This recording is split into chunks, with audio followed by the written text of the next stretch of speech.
You've cleared security, you've found your seat by the window. The engines are humming, and takeoff is just minutes away. Everything's going smoothly. Until it isn't. Not because of turbulence. Not because of delays. But because of people. Flight attendants are trained professionals who deal with everything from medical emergencies to spilled ginger ale, all with a smile, but that doesn't mean they don't have pet peeves. In fact, there's a whole list of things passengers do that secretly drive them up the cabin walls. Want to avoid eye rolls, bad service, and silent judgment at 35,000 feet? Here are 15 things flight attendants wish passengers would stop doing, and what to do instead. Using the bathroom during boarding. You've been waiting in line to board. The gate agent finally scans your pass and you step onto the plane, but instead of heading straight to your seat, you dart into the nearest lavatory. Seems harmless, right? Not exactly. Boarding is one of the most critical phases of a flight for the crew. Every second is accounted for, and flight attendants are juggling multiple responsibilities at once. Greeting passengers, helping with seat directions, checking overhead bins, confirming special requests, and keeping a close eye on overall boarding progress. When a passenger ducks into the lavatory during this already busy time, it throws a wrench into the system. It may not seem like a big deal, but here's what really happens. It halts the boarding line. You're standing in the narrowest part of the aircraft, the entrance, and now the passengers behind you can't move forward. This delays the whole boarding process and causes unnecessary congestion. It interferes with important procedures. During boarding, crew members often conduct passenger counts for weight balance, seating arrangements, and manifest verification. If someone is missing, hidden away in the bathroom, that process gets delayed or thrown off. The lavatories may not be ready. Many people don't realize that during boarding the restrooms might still be in the process of being cleaned, serviced, or restocked with soap, paper towels, and toilet paper. By entering early, you could be interrupting the cleaner or using facilities that aren't hygienic yet. It creates safety issues. If there's a sudden need to evacuate the aircraft, yes, it can happen even before takeoff. Anyone in the lavatory is at increased risk and harder for the crew to account for. You're also not seated and belted in during pushback, which is mandatory.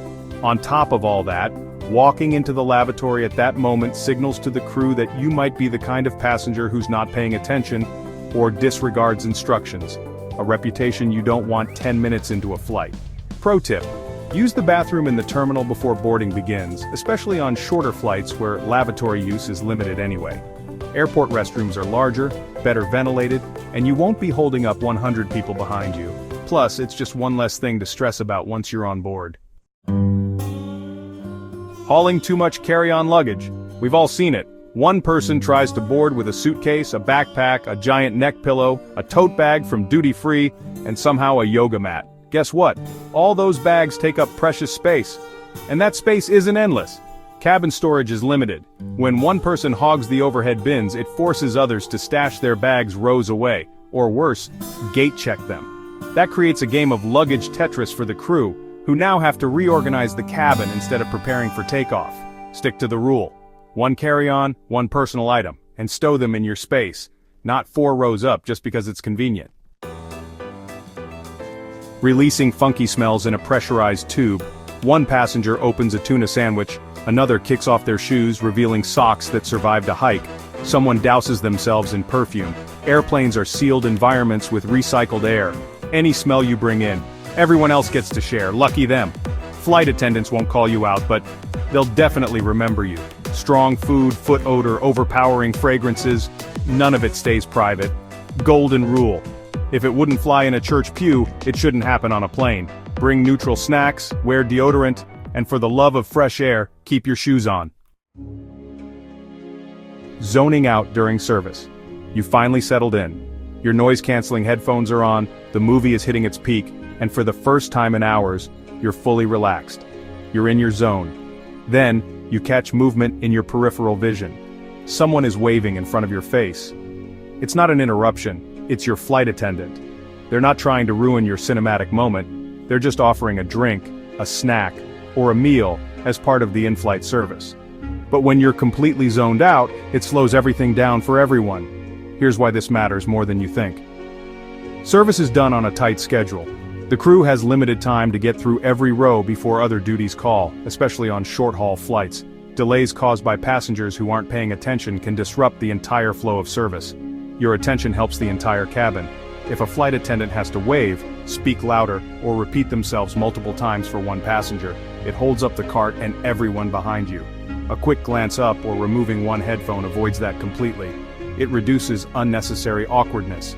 Flight attendants are trained to remain polite, but having to physically wave in front of someone's face or speak over headphones can feel intrusive. They'd rather not feel like they're disturbing you, and you probably don't want to be startled either. You're still responsible for communication. Even if you're watching a movie or listening to music, you're still part of a shared space. Just like at a restaurant, being present enough to acknowledge the person serving you is basic courtesy. You might miss out. If you're zoned out and the cart moves on, you might not get a second chance to place your order. On some flights, there are limited quantities of certain snacks or drinks, so by not being ready you might miss out on your preferred option altogether. Trying to switch seats mid-flight, you spot an empty row and ask if you can move. Makes sense, right? Not so fast. Seat switching once airborne can actually cause problems. Planes are balanced for weight distribution. Emergency protocols are tied to seat assignments. Moving seats can delay meal service, mess up head counts, and confuse the crew. Best option? Ask the gate agent before boarding or pay for an upgrade. Once you're in the air, stay in your seat. Standing up when the seatbelt sign is on. Ding! The seatbelt sign lights up. A little turbulence shakes the cabin, and someone decides now is the time to grab something from the overhead bin. Not only is this against safety protocol, it's genuinely dangerous. Even flight attendants sit down and buckle up during rough air. If they're seated, so should you be. Unless it's a genuine emergency, stay seated. That quick trip could end in injury. Need water? A blanket? Totally fine, press the button. But if you're hitting it every 5 minutes asking for updates, snacks, or random questions, you're setting yourself up to be politely ignored. Crew members triage requests. If you're overusing the call button, they'll take note. You're not at a hotel front desk. Use it when it matters, not like you're buzzing in on a game show. You've had the menu in your seat pocket since takeoff. You've browsed it twice. Then the cart rolls up and you ask, "So, what do you have?" Not the end of the world, but very frustrating.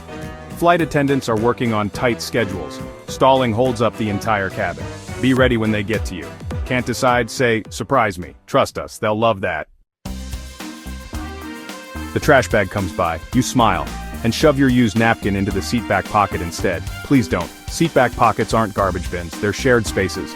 Leaving your tissues, snack wrappers, and coffee stirrers behind creates more work for the crew, and a disgusting surprise for the next person. Hold on to your trash until it's collected, and don't hand it to them while they're pouring drinks. Timing matters. Ignoring the safety demonstration. Yes, you've heard it 100 times. Seatbelts, oxygen masks, life vests, yawn. But ignoring the safety briefing isn't just disrespectful, it's risky. If something actually happens, that knowledge could make a real difference. Even frequent flyers forget which exit is closest or how flotation devices work. Watch, listen, pretend it's new. You might learn something and show the crew you care. Touching flight attendants to get their attention. Tapping a shoulder? Okay, maybe. Grabbing a waist, leg, or arm? Absolutely not. You wouldn't grab a server in a restaurant like that. Don't do it at 35,000 feet. Wave. Speak up politely. Use the call button. Whatever you do, don't touch. Recording crew members without permission. You saw that viral video. Now you're tempted to film your own mid-flight drama. Please don't. Filming the crew without their consent is intrusive and escalates tension. It distracts from their duties and creates unnecessary conflict. If you have a complaint, report it after the flight. But don't turn their workplace into your personal TikTok set. Loitering in the galley. Stretching your legs? Totally fine. But standing in the galley, chatting, leaning, scrolling through your phone? That's a no. The galley is a tiny kitchen, office, medical station, and break room all rolled into one. When you're hanging out there, you're literally in the way. So take your stretch down the aisle and return to your seat. Don't linger where the crew needs to work. Pretending you didn't hear the announcement, the cabin's descending, the crew asks for seat backs up and tray tables stowed. You pretend to sleep, or scroll, or just didn't hear. Trust us, they know you heard. And your tilted seat isn't just lazy, it's a safety issue. In an emergency, it affects evacuation angles and blocks space. Just fix it. It takes 2 seconds. Be a grown-up. Leaving a disaster behind. The flight's over. You grab your bag and go. But leave behind crumbs, tissues, wrappers, and that ginger ale can still rolling on the tray. Crew members don't just vanish after landing. They often have 30 minutes to reset that plane. Help them out, tidy up your space, take your trash, wipe down if needed. Think of it this way. Pretend your mom's inspecting your row before you leave. A clean seat is the classiest exit there is. Bonus tips for a smarter, smoother flight. Cold seats, window seats are awesome for the view, but notoriously chilly. Why? That thin layer of wall is all that separates you from minus 140 degrees Fahrenheit outside. Always bring an extra layer, or ask for a blanket. Don't freeze for the gram. Hot drinks. Thinking of ordering tea or coffee? Maybe don't. The water tanks that supply in-flight hot drinks are rarely cleaned. Tests have found E. coli and other bacteria. Many crew members avoid it themselves. Play it safe, go for bottled water or juice. Tray tables and pockets. You might think the dirtiest part of the plane is the bathroom. Nope, it's the tray table and the seat back pocket. People put everything there, from dirty tissues to dirty diapers. Yes, really. Always sanitize your space and never eat directly off the tray. Now that you know the unspoken rules of the skies, you'll never have to wonder whether that smile from the crew is real or forced. Air travel doesn't have to be stressful. A little courtesy goes a long way, for you, for your seatmate, and for the hardworking flight attendants making it all happen. Fly smart, be kind, and maybe, just maybe, leave the egg salad at home. And hey, don't forget to subscribe for more travel hacks.